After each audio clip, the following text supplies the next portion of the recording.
The show is about to begin. Hang in there, it is! That's Smylie Kaufman for 61. Wow. Featuring Smylie Kaufman. If you're at a local IHOP at a PGA Tour event, you might see Hideki Matsuyama. Put it up in the stance, strengthen the grip. His co-host, Charlie Hume.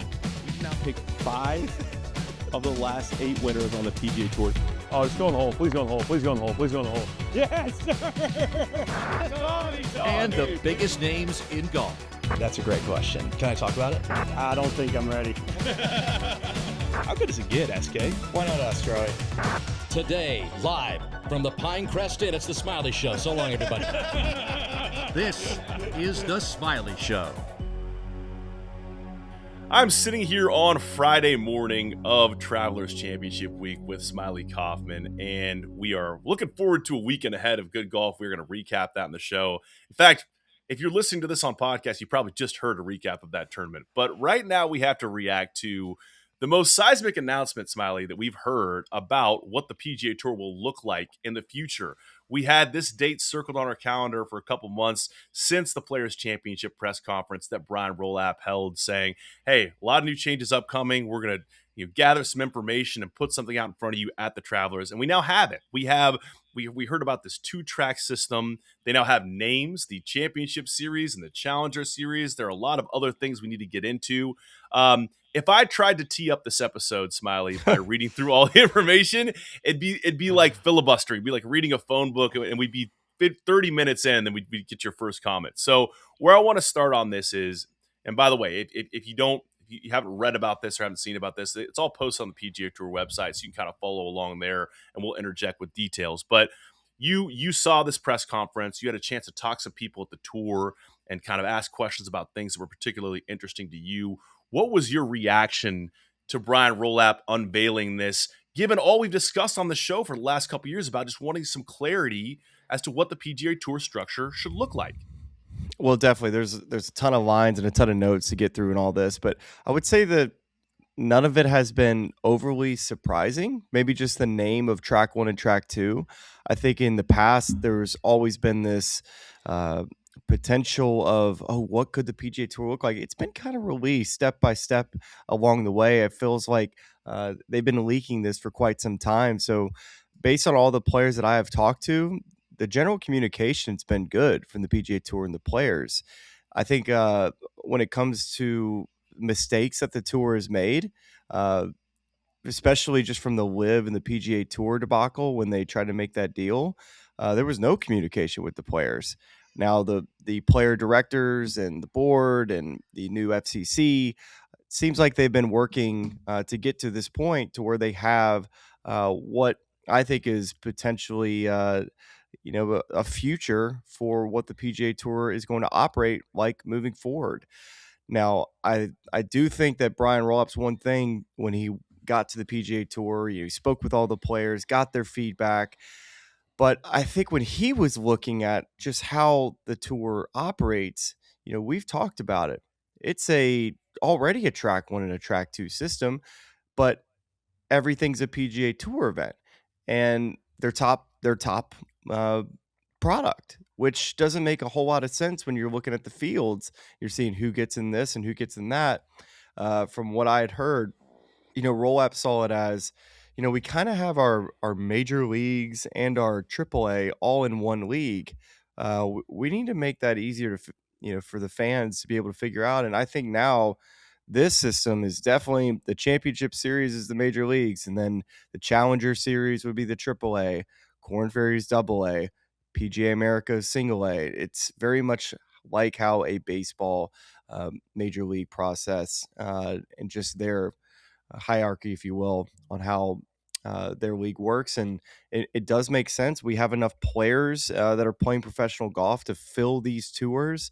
The question becomes, is the Championship Series with 120 guys, that's a small amount of players compared to what we're accustomed to for everyone keeping a full PGA Tour card. Yeah, it's not dissimilar in some ways to the sort of stratified tennis model that we've seen, where there are different tournaments that have different sort of. I understand that the tours are split, but it's.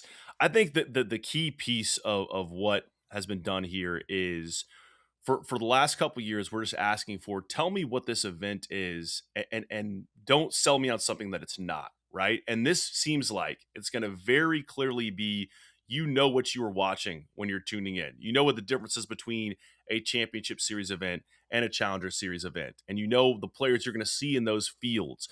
I actually think it's not too dissimilar to what we had prior to the last couple of years of experimentation. You know, whether or not some of it, I think, was there's a quote in here from Brian Rolapp. I'm not going to be able to pull up right now, but just essentially saying that it wasn't like Liv forced any of these changes, but Liv sort of exposed some of the inefficiencies in the way we do things. And so there was this. It seems like the last couple of years we've had this interim period of, to keep guys on the PGA Tour, we have to create events and ways, that are going to get money in their pockets, sort of free of having to play good golf. We're going to do no-cut events for guys that have earned their way in the previous year, and that's going to keep these guys satisfied and feel like they're not missing out on a big payday.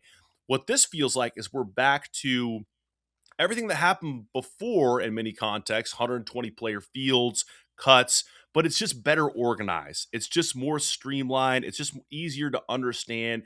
And I think ultimately, for everyone that's been, a fan of the PGA Tour for years and looking at the last couple of years and saying, I don't know if this really represents the type of meritocracy I want to see, this very much feels like a meritocracy. And like maybe one of the things we'll get into as we continue discussing this is there are still things out there they have to figure out. Eligibility criteria for both series, career, milestone medical extension rules. There's still like minor details they have to figure out. But by and large, the only way to lock up your card going forward on the championship series is to be one of the top 90 players at the end of that season. That just keeps shrinking, and that's going to make it very competitive.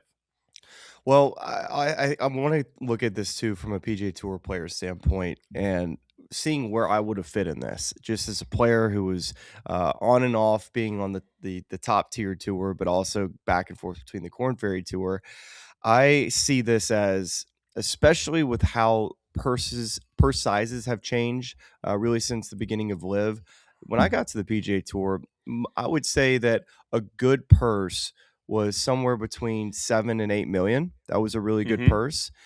You saw some events like the lower tiered purses, like a John Deere, was around 3.5 million.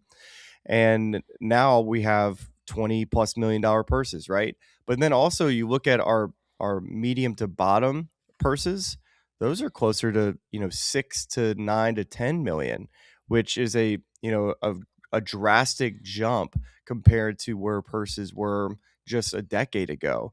And so now when you look at this new championship series and challenger series, you'd see that the minimum purses, now this just says minimum purse, so it could exceed $4 million for the challenger series. But I think about, how many Korn Ferry Tour events are in 1 year. 25 is what they're playing this year. They're saying from February to August, they'll say 20 plus events.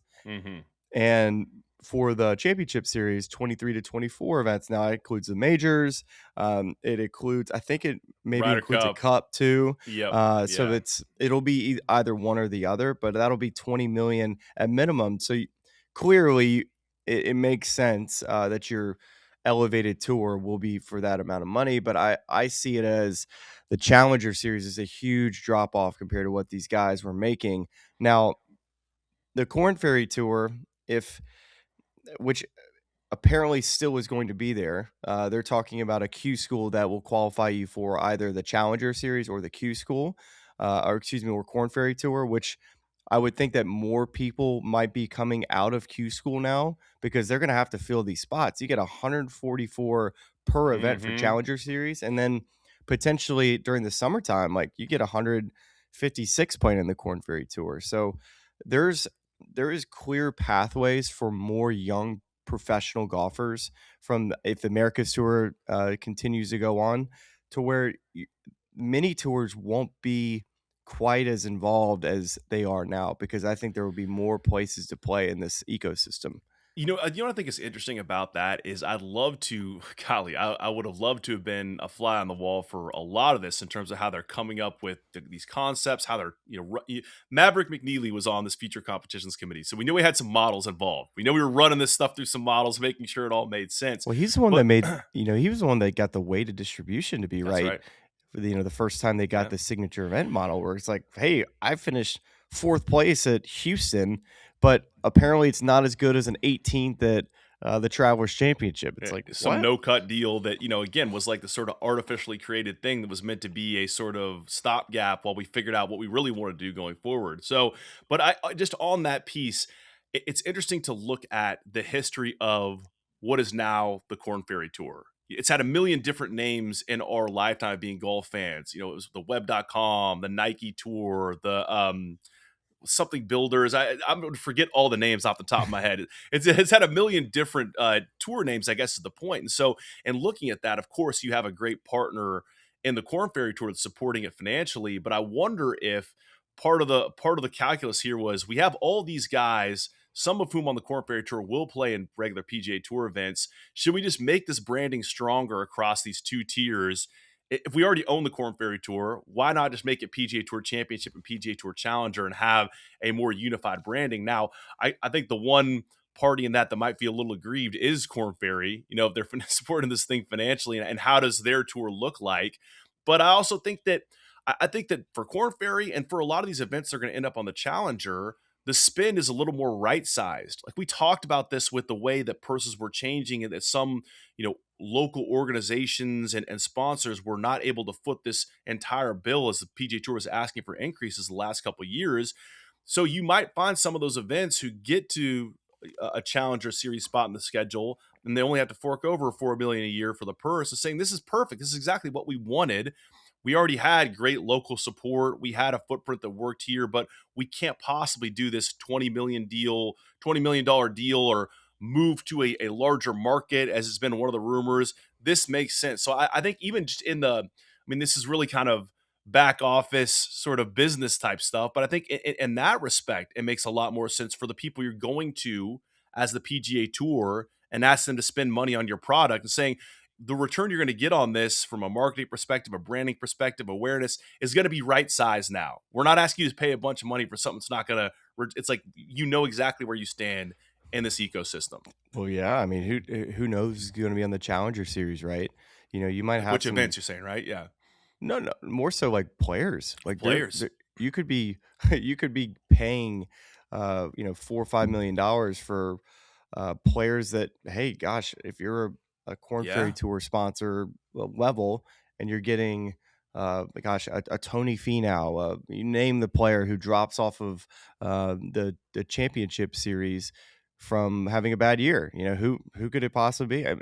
I don't know, but all it takes is one bad year to play your way off of that tour, which is super interesting. But I think the schedule and which events qualify is probably the next topic to get into, and what issues they may be running into from a player and what these guys typically like to play in or support. There's plenty of players that like playing their hometown events. Let's just start in Texas. Let's start and go up to Canada. So the Canadian Open was one that was a hot topic. Roy McIlroy mentioned that as, are you going to make it a tier 2 event? But even if you made it a tier 1 event, there's plenty of Canadians that would want to play. Either way, you're not going to be able to satisfy everybody because there's Adam Hadwin Curley's on the Corn Ferry Tour. There's to not get that whole Canadian bucket of guys is hard, but then you're going to tell Scotty and Jordan Spieth that they can't play in Texas? Because that's, by the way, if you've not read this detail, you are not allowed to play. If you're on the championship series, you cannot play a Challenger event and vice versa.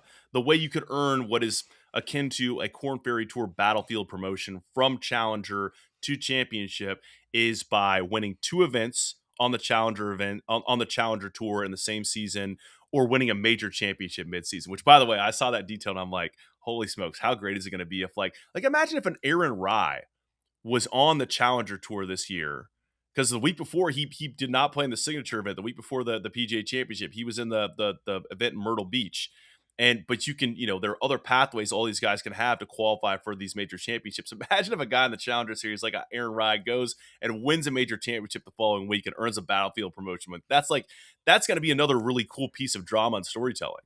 Yeah, I asked the question in the meeting. I said, is there a way to play your way onto the championship series in the middle of the year?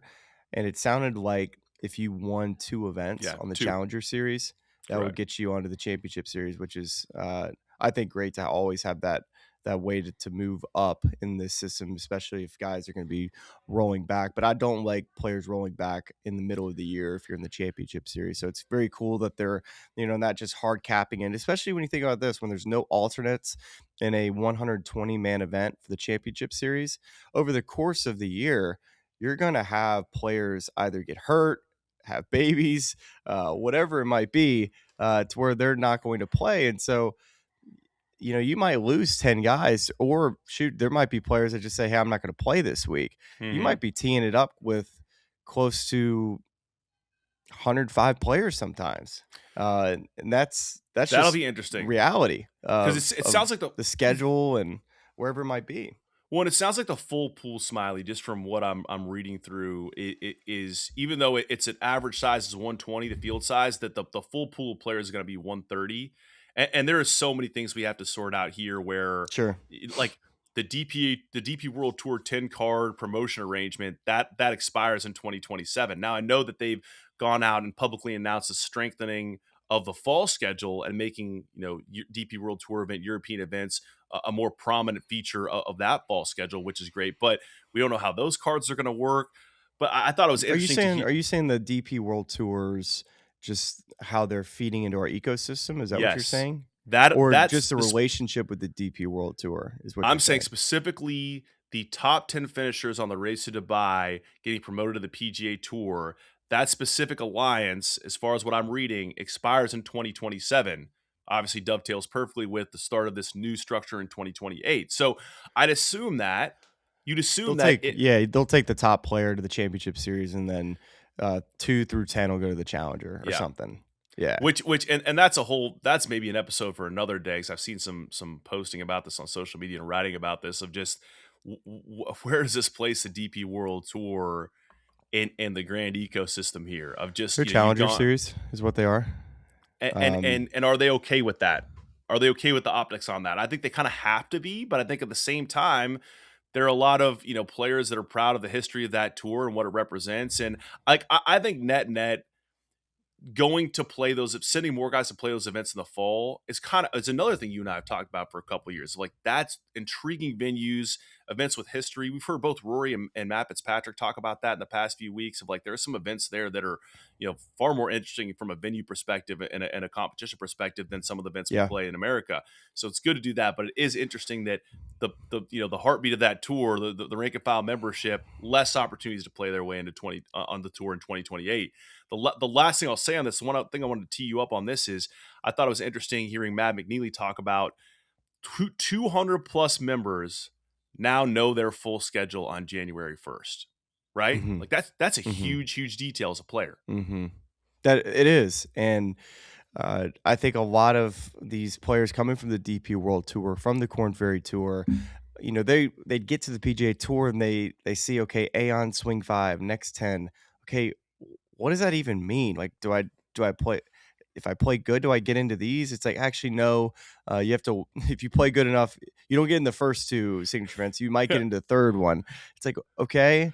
And wait, so why? So I played 1 week and then I have to sit 3 weeks off? That kind of stinks. This was like, remember Pearson Coody at the beginning of the year? He plays well early, and then they have the 2 signature events stacked. It's like, guess what, bud? Congrats. You got your PGA Tour card. You play great. You have to play 6 weeks in a row now. And then decide whether or not you want to play. He was burnt out, man. Like, he stopped playing good because he'd played so much. You got the week off for Cognizant, then right back in the mix in the Florida swing. Like, that's difficult. It's really difficult. The other thing, too, that makes me excited for professional golfers is that it felt like we kept shrinking the amount of opportunities on the PGA Tour And the Corn Ferry Tour has gone to less cards coming to the PGA Tour. It's never been more difficult to get from Q School out to the PGA Tour. You have the Americas Tour, which is probably the most expensive endeavor of any professional player's life, to try to travel to Latin America and Canada to play that tour, to play for a whole lot of nothing. But now that we look at the entire ecosystem, we have 120 to 130 possible players playing on the championship series, playing for the most amount of money. You have the Challenger series that has 144 potential players, assuming that the Corn Ferry Tour is going to remain intact. That's around 144 players. Let's say the Americas Tour continues on. Well, even before that, the DP World Tour, that typically that would be 144 players. And then you go into the Americas Tour, you start to look at it, it's like, okay, we're getting, and that's without even mentioning Live. That is, who knows if they will continue on, but if they do, it's another place for professional golfers to make a living, which I've argued that the Corn Ferry Tour players have not made enough money. They've had their cards shrunk, and the pathways to get to the PGA Tour, you could do it if you were a top end college player, to kind of skip a step, which has been, I think, a healthy change. That's not something that was around, 7-8 years ago. And so that's been good. We've gotten good young talent on the tour quicker. But, now in this system here, it feels like to me that the Challenger series, by the way, seven of those weeks throughout the year, they're going to be up against their the championship series events. So you'll have to make a decision which one you want to watch. And we've talked about this before of like, hey, if it's an interesting storyline at a golf course that you're familiar with, a venue that you're familiar with, that would be fun to watch. Now, the other interesting thing too is that the Challenger series, real quick, is that they will have, I believe, on some of these off weeks in the championship series, will get bumped up the network. That's exactly what I was gonna. So yeah, I'm glad you let it. That's kind of how I think they juice, this product to, some of the sponsors or tournaments that want to feel still elevated. There's plenty of track 2 events that we already have on our tour. I mean, John Deere is probably the best example of a golf tournament that these players love to play in, but it still has a venue that we're so familiar with. It's so well supported. And it'd be great to see it still on, on CBS, or if it's on NBC, whatever it is. It's that's the more important things for sponsors, is that they feel like they're, still making it to that network. I think that's such a key detail, because it once again, and this is, I think, the thing that Brian Rolapp is going to be the best at in this role, given his experience at the NFL, his, innovation of product. Like, he is going to make this thing much more easy to understand, not only from a fan perspective, but from a sponsor perspective and a storytelling perspective of like, hey, this event this week is like our premium PGA Tour Challenger event, and so you're compelled to watch this because we don't have a championship series event this week.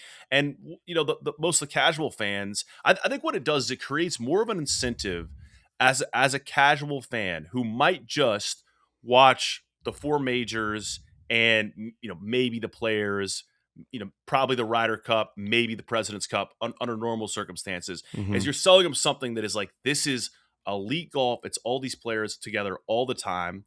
There's less of this, so when you have to show up for our 15 events, and maybe you get more eyeballs there. And then if those people really are just there for championship series events, then they fall off in the weeks where there aren't championship events. But the golf sickos like you and I, and many people out here watching and listening to this show, have a place to go where they can watch the Challenger series, whether it's, the big events. Yeah. I mean, the big events on NBC or CBS, and we're watching a golf channel as the same sort of format as what we normally see for an opposite field event, or it gets the tee up on the big network. I think it just makes this thing so much simpler to consume and understand, and even selfishly as media people like to talk about. Like you can talk about a narrative with much more authority than we have in the past. So I cleaned up a lot of things in that respect. I think the PGA Tour's had the most challenge dealing with their membership due to the amount of players that were in its really the top level of its of the main tour. These players are opinionated, right? From the bottom all the way to the top. How do we serve the Rory McIlroy, but then also how do we serve someone who's playing limited starts, or is a young player who's just finding his way into this tour, or a veteran who's never really made it to anything higher than 70th in the FedEx Cup, but has never lost its card, right? So it's so hard to appease an entire membership.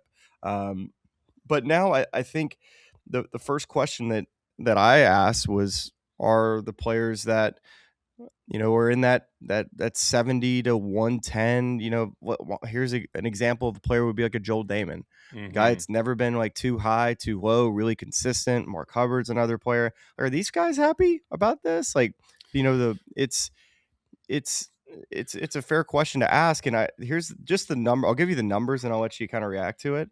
Is that we now have a system to where instead of these guys having to try to qualify for signature events via top 50 in the FedEx Cup, which is something that the players I just mentioned haven't done. Now these guys are getting into signature events via the Aeon Swing 5, which has been a really, really cool feature in this whole PGA Tour ecosystem that we live in now. But we're talking about 80 plus players having an opportunity, going up to 130 guys, right? So I think it's an opportunity that I think many players probably would say, you know what, I've done this year after year. Like, I've kept my card for 10 plus years. Why can't I just stay inside the top 90? That's something that I feel like is attainable, and I get to play for $20 million every single start. That to me is it's risky, right? Like, you can't have a bad year or you'll drop off, but it's nothing that these guys haven't handled before. So I do think that this is a more competitive system.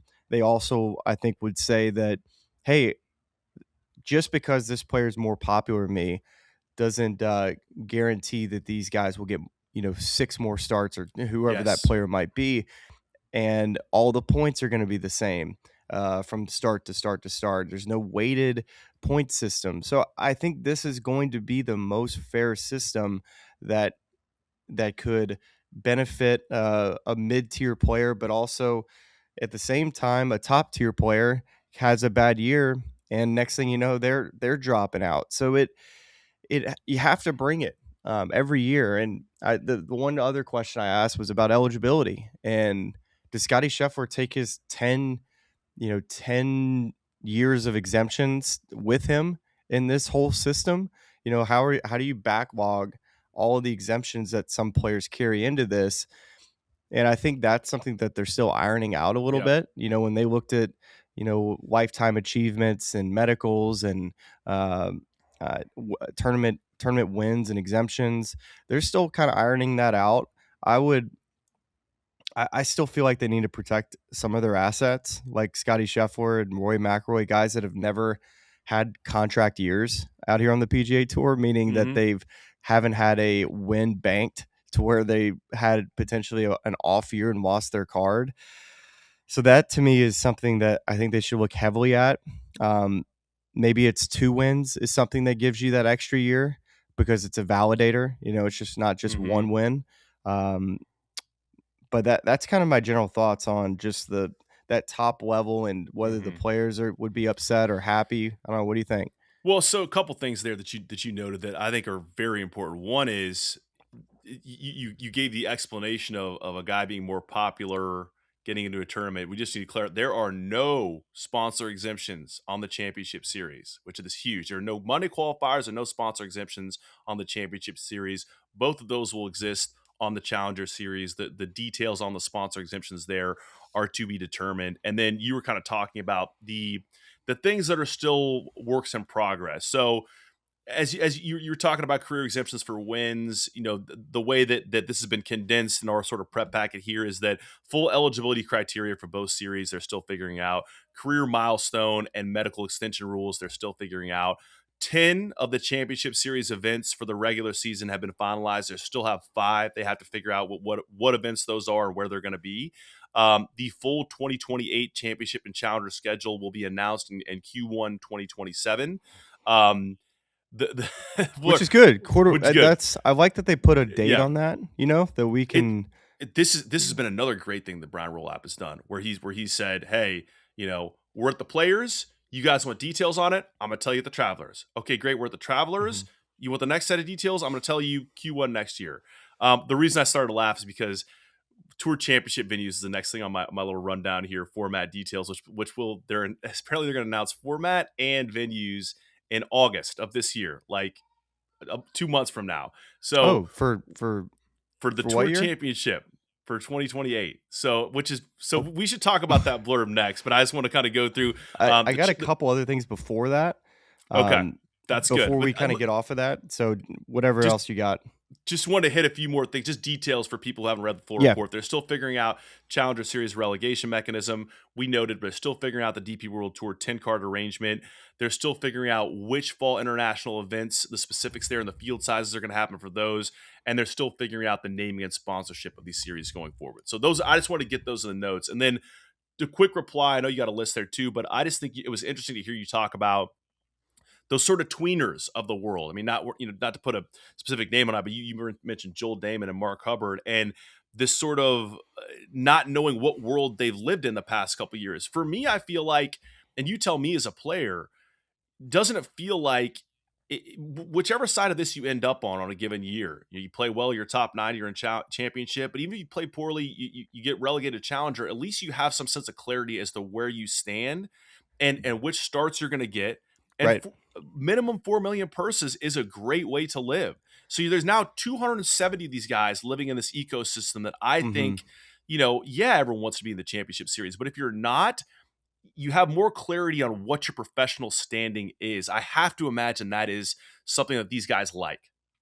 Totally. I think when you get a PGA Tour card via the Challenger Series and you celebrate on the 18th green at the very end of the year, you know what you're going to. You know how many events you're playing. You know what your schedule is. That hasn't been the case for 20 years now of what events you're going to get into.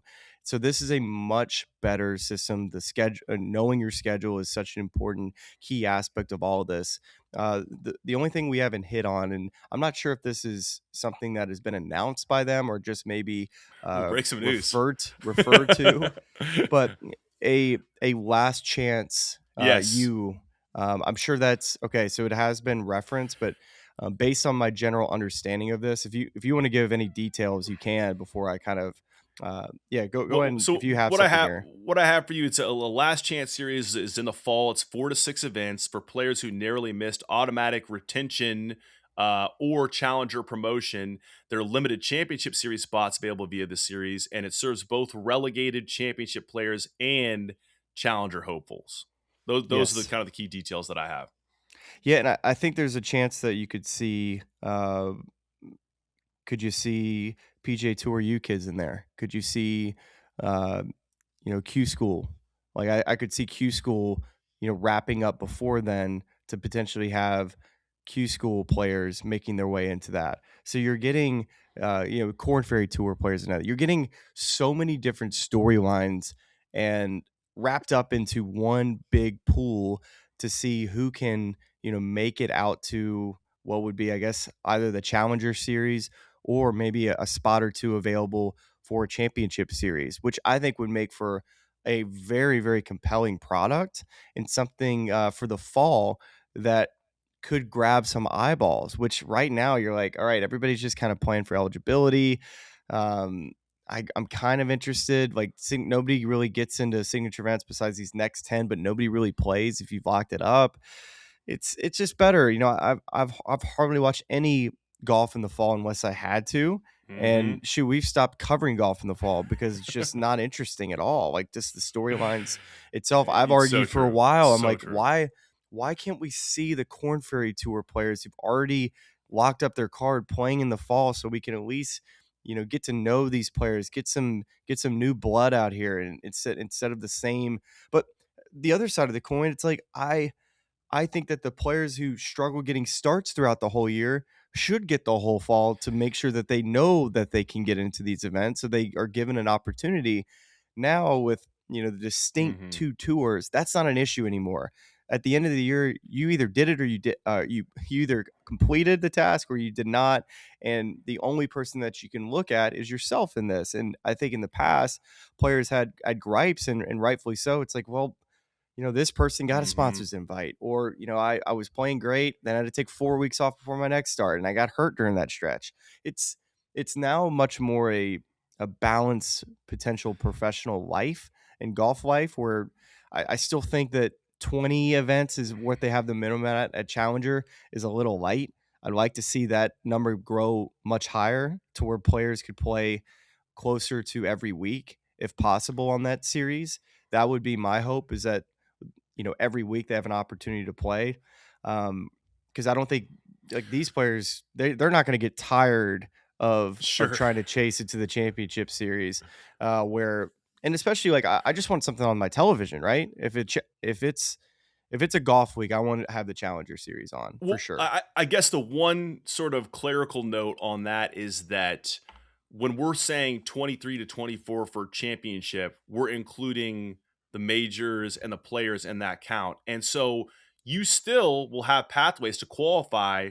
It sounds like even for the players from the Yeah. Challenger series. So I guess if you look at that 20 number for the Challenger and you add in potentially four majors, potentially the players, all of a sudden it's 25. But I take your point. It's like those guys I will just play think, far yeah, more than that if to get a it's card, you know? the best way to solve for this is, I don't see any reason why the Challenger series doesn't start in January. It says February to August. Mm-hmm. Who cares if it's competing against football? Yeah. Right? Like, It- play that's it right. play it on the West Coast in January at golf courses that aren't your marquee PGA Tour, the Torrey Pines, which I assume will be a championship series event. Go find some place on the West Coast to play. You'll have prime Yeah. time. And if somebody wants to throw it on during the middle of NFL, great. Now, it's Rolapp is pretty much drawing a line in the sand of, we are not competing against the NFL. Like, golf season will be from after the Super Bowl until before football season starts, which is fine. But I think the Challenger Series is something that I wish would begin before football gets going. Yeah. I think it's definitely fair. I think on the fall thing, it's so much more. Again, I'm going to say the same lines over and over again, but they're true. Like, the storytelling is so much better than what I felt like before. Is we had our star pitcher in the game. He's pumping cheddar, dude, just like high 90s, low 100s, and then it's like, all right, now we got a guy who's he's barely touching 90, but it's just like fastballs. Now it's like, all right, now we're throwing in the guy who's got some good off-speed stuff. He's throwing us some curveballs, some change-ups, all this sort of stuff, and it's intriguing. We're seeing a little variety here. It's like, if what you're telling me I'm showing up for in the fall is elite, interesting European venues, like places when I went to Royal County Down for the Irish Open a couple years ago, if I'm going to turn on the TV in the morning with a cup of coffee in the fall before football gets started, and that's what I'm going to see, sign me up right now. And like, when we're talking about the PGA Tour Fall Series the past couple of years, the only tournament that I really found compelling was the RSM, because that was it. And you're paying attention to that the various different lines of top 100, and then even the conditional status that happened from 101 to 110, and 111 to 125, all that. So that was a compelling watch. But all the other events, it's like, yeah, I guess if Michael Brennan wins and he gets his tour card, that's a cool storyline. But otherwise, it's why are you getting me to watch this? Now I know Right. why I'm watching all these events. I am turning the TV on for a reason. I mean, I either want to see golf at a cool place in Europe, or I'm seeing a very compelling race for the last few opportunities to play on one of these two tours.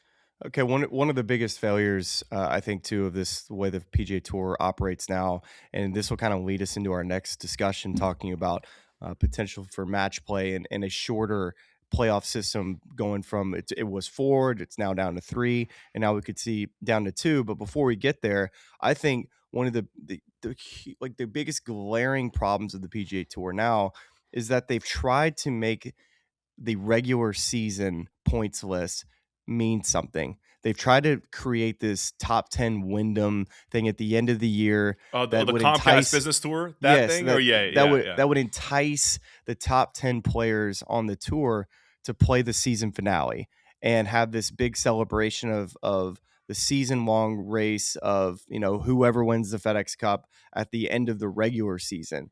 And players, I think, from many that I had spoken with, had said, you play an entire season of stroke play. And now all of a sudden you're going to go play match play. It didn't make sense to them. I think networks have loved the idea of match play. I think the players have kind of bought into, now that we have 24 or 23 events throughout the regular season of the PGA Tour, we have a possibility now to not have our best players finishing their last event at the Open Championship, which is not a PGA Tour event. I mean, it's a major championship. It gets PGA Tour event points, but now you could have a true celebration and a more compelling end of the regular season event. Let's say you have it in Boston, right?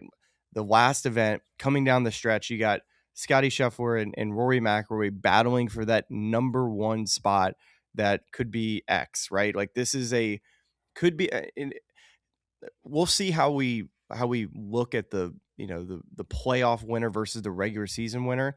But I think this regular season championship could be something that I think we look back on that is almost might be more celebrated than winning the playoff structure because of a potential of a fluke winner or match play.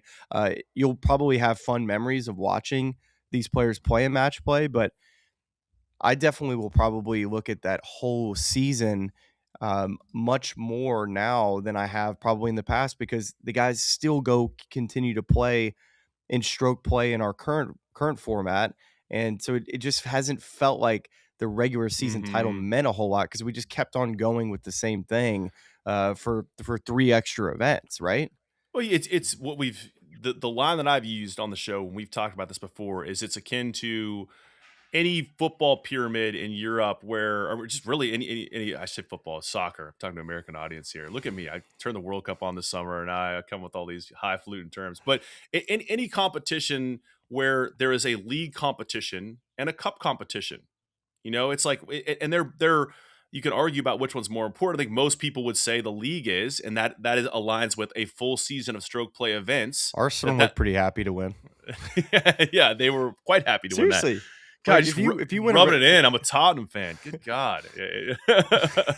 Well, you know what the Challenger Series is all about then, don't you? We were about a goal or two away from the Challenger Series next year. That would have been fun trying to find that on streaming services. But it really is. It's like you can, and they're both, they're both a value to make it through a match play competition with all the best players in the world. The best players from that season is a value too, but it's just, they're just different. Instead of, to your point, again, this is cleaning up the narratives. It's like, how do these connect? Really? Like, they don't. So let's just make them distinct and let's give them their own sort of branding and purse and all that. And here we are. It's happened. Do you want me to tee up venues here? You want to close up? Yeah. Let's get there. I mean, I'm just making sure I'm looking at all this, and I think we've touched on everything that I've wanted to speak about, which is, all of this has been positive. So yes, and let me say this: like, it's highly unfortunate that even the thing I'm about to read, I think there is positivity embedded in this, and like what is behind this. It is highly unfortunate that the tour, through numerous modes of messaging, the people who wrote about this and covered this at The Athletic, I'm about to read an excerpt from an ESPN piece that was published on Tuesday in advance of Brian Rolapp's press conference. But this was a key detail buried deep within the story that caught most people's attention, including mine. So the Tour Championship will continue to be played at East Lake Golf Club in Atlanta this year and in 2027 before being rotated to prestigious courses, including many that the Tour will play for the first time, such as Pine Valley Golf Club in New Jersey, Cypress Point Club in California, and Seminole Golf Club in Florida. It was later walked back a little bit. It was, whether it was via internal sources, refuted reports by the PGA Tour, and kind of said, hey, look, this was our vision board. I have asked questions as to like, what actually happened in the room? Whose idea was this? How did this come to fruition? Was this a mistake? Was this something that was meant to be private, and these are just the types of places. If we're dreaming here, no bad ideas, this is where we're going to go. But obviously, we want to figure that out before we make an announcement, and it just made its way into a report, by some accidental fashion? Or was this a sort of initial trial balloon of, hey, soft asking, we'd love to come play at these places, do you want to do this? And that's an approach that I might not have taken. So I'll tee you up first. What was your reaction to this piece? And again, it aligns with what we've been asking. Can we go to some more interesting venues? But it's the way this piece was dropped, I think, was maybe the only fumble of the entire rollout of what this is going to look like in 2028. Well, because I asked a question. I was like, I'm sure y'all saw the reports of this coming out. Is this fact or fiction? And I think they all kind of laughed and said, well, we were kind of surprised it took a life of its own, but they refuted the report pretty quickly, but also said this isn't something that isn't false, right? This is something that they could see as a possibility if they could get some buy-in, of course, from the clubs. Now that's asking a lot, considering hosting a PGA Tour event versus hosting a Walker Cup is a little different. And just the overall dynamics of why they would support it, which I think you might be able to touch on a little bit more. Yeah, I think, and the first thing I'll say is I'm in no way speaking on behalf of the members, the membership at these clubs. This is all, what I'm trying to do is It's understanding the culture of what exactly right. these clubs are. Like, why did they do the things that they do? Let's just look at the history of the decisions that they've made and what they're telling us through those decisions. So Cypress Point, Pine Valley, Seminole are all clubs that support the growth of the game, and I'm not talking about it in the cliched modern National context, in there, right?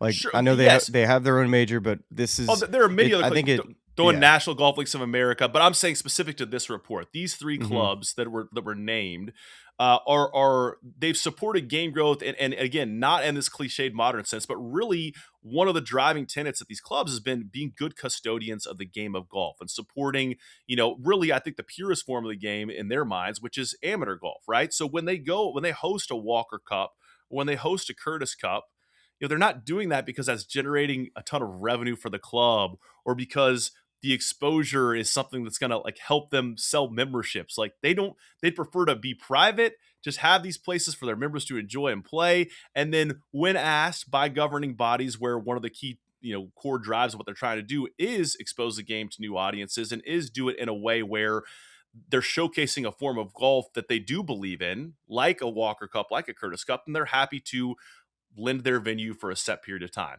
But those build outs are, of course, much smaller. And I think that's where the idea comes. I can see where the idea comes into play here. It's if match play was a limited field, more of a made for TV thing, and the footprint and the amount of course usage aligned with what you saw on a week basis for a Curtis Cup or a Walker Cup, could that be palatable to these clubs? Now, I get that from just a purely operational course usage standpoint. Here's where I think the disconnect exists, is that we're now talking about a for-profit PGA Tour Enterprises entity. And I just don't see that as aligning with the core values of what these clubs, will tell you that they stand for, not necessarily written or printed anywhere, but just by the decisions they've made in the events that they've decided to host. And so I think that I saw a report, maybe it was like Front Office Sports, where, imagine the amount of lucrative tickets you could sell for hospitality at a Cypress Point or a Pine Valley. And it's I don't think that lands anywhere remotely on the radar of a Pine Valley or a Cypress Point or a Seminole member. I just don't think they care about that. And I think if anything, and this is why I say that it's a real shame that this wasn't handled in a better way, whether it was a mistake or was a trial balloon, because if you would have had a private discussion with these clubs, maybe there could have been some sort of middle ground to broker how it would benefit the things that they like to support in the game of golf. But now you're at a place where you're we don't want to be talked about. Why are you putting our name in this? And we're very much going to be more resistant to this. Who knows? I'm being presumptive. I just think it's a tough rollout. I don't know how it was leaked, or but you got to think if somebody just took materialized by the writer, right? Someone had to feed him that piece of information. Sure, maybe so. And I think we're, if you look at this as if it could happen, what would it look like for the membership to say potentially yes? We're talking about match play with 16 players. Okay, that's very similar to what the Walker Cup looks like as far as the amount of players. Okay, what about just general foot traffic of how many people can get out there? I think that's something for a tour championship. You're going to need some juice. You're going to need people out there, to feel like it's an environment worthy of a tour championship finale, Super Bowl, if you will. That's a huge question mark in my mind. Hospitality. Okay, that is a huge piece in how the PGA Tour's business works, especially individual tournament by tournament basis. I think you would have to do everything off property for hospitality, which you start to think about if you build a hospitality village of sorts, different than what I think we're accustomed to, but I think everybody that would go to hospitality and you'd have to go before or whatever, and everybody's hanging out, and then you get to hop on a bus and go to Pine Valley. It still kind of gets me excited, gets the juices going a little bit. So it would have to look a little bit more like that. And I would kind of leave it at, from a fan perspective of, man, that is exactly what a fan is looking for to get the TV to turn on. When we look at the playoffs for the PGA Tour and what has been an epic failure is that it's been too confusing. It's been the same hot Atlanta every single year, and that there's just no meaning behind it. It's just same stroke play, like different format. It's been a stroke play last year. It was starting strokes the year before. It's like, I don't know. It just doesn't really get me going. The players don't seem to care that much. Now you throw in match play where you might have some really interesting personalities going against one another. And you know what match play does to a guy? It really brings out the emotion in these players that we typically don't see. So I know it'd be quick and easy to rule out these places, but if we're not aiming for the highest of what we have in America, I think they should be aiming there. Let's find a way to make it work. And if it doesn't, let's just keep on going down the ladder until we find a place of a venue that we think could potentially be a potential host. And if it's a Marion, wherever it might be, like I don't know I don't want to put like a club attached to the PGA Don't Tour. make the We've already same mistake done that. they did. But I mean, Yeah. you have to think if you can come with the correct business plan in all of this, why not? Why don't you shoot for the stars here? Because the Tour Championship and the playoffs, they need that jolt. Andy with Fried Egg Golf did this exercise, and it was really well done. Of just like, hey, we get that these are the sky high, shoot for the stars, and I did the same thing Jackson did. We were at the U.S. Open this last week, and he kept saying, shoot for the stars, and you'll end up in the moon. So I'm like, I don't think that's a motivational poster, Jackson, but I like that, and I'm going to steal it and use it, and here I am. But I'd say that, if you're looking at these markets, like this is obviously the best place to go. Then there are these other realistic, options that are still great golf courses and historic golf courses, but probably more incentivized to host a PGA Tour event than some of these ones have been thrown out initially. I also need to say, like, I applaud this wholeheartedly from the PGA Tour. This is absolutely what we've been asking for of them. And I think it's good that we're doing this. I just think that this specific, it's a shame. It's a shame that thing dropped the way it did, because it's if it had been, confirmed or prepared a little bit better, and these things are going to happen, it would have been a wonderful key piece in detail of that story. But now it's like you wonder what the situation is going to be. So let me ask you this real quick before we go. One of my favorite events to watch on TV before I got into TV was the Austin match play event. Mm-hmm. I think that you can play match play on the moon with these competitive players, and that it'll be compelling. Now, I would love to have great venues, but dude, put this thing over in prime time on the West Coast and just watch it work. Go play at a TPC Harding Park, which is a good golf course. We've had match play there before, or wherever. Find a really good West Coast venue that will take us, and just go let it go. And if the golf course is too short, doesn't matter. It's match play. Who cares about sport par? I completely agree with that. And there are a lot of venues, by the way, that are open to public play. That are like, if you want to, okay, here, how about this one? Pasatiempo is open to public, like resort play, right? I don't know if you even know if it's a resort, but it's a public. If you want to play an Alistair McKenzie course and you can't do Cypress Point, we see college events, collegiate events every year at Pasatiempo. Why not try to do a match play event at Pasatiempo? I know we have to protect against par so much in stroke play, but in match play, it's like, who cares? I totally agree. Smylie, on that note, I'm going to engage in a little bit of game growth myself. And I'm get out there. I'm going to be growing 2 games. My son Walker and my daughter Kadek, who are increasingly loving the game of golf, but being very hard to wrangle on a golf course. So you have 22 minutes before you hit it? And we're so far past range balls now. New play is we're showing and we're going, baby. But if your father-in-law asks any questions about the new PGA Tour and what it's going to look like, you're so dialed. He's been bit by the golf bug, and we were working on some shout out to the dew sweeper, some lower half pivot action. And I gave him one little move that Tony had showed me, like to really kind of drive with that. And he hit his best drive of the day, and like the smile on his face. I'm like, this is it. This is why we play golf. So that's right. Gonna go do that. Smylie, appreciate you getting up early and hanging and running through all this. And that's a full rundown on 2028. And I guess going back in time, I guess you probably already heard the Travelers recap, but we're going to be back here doing that if you're watching this on the YouTube right now once that tournament's complete. So yeah, the only other thing is that 2027 will be fun because next year will be the year where they're all vying for these spots. So that's pretty fun that we have like a year-long play-in system. I love that. Yeah, it's this is such a stretched metaphor, but we're getting ready to do a course restoration in Hope Valley next year. We're not aerating this year. Like, push this thing to limits.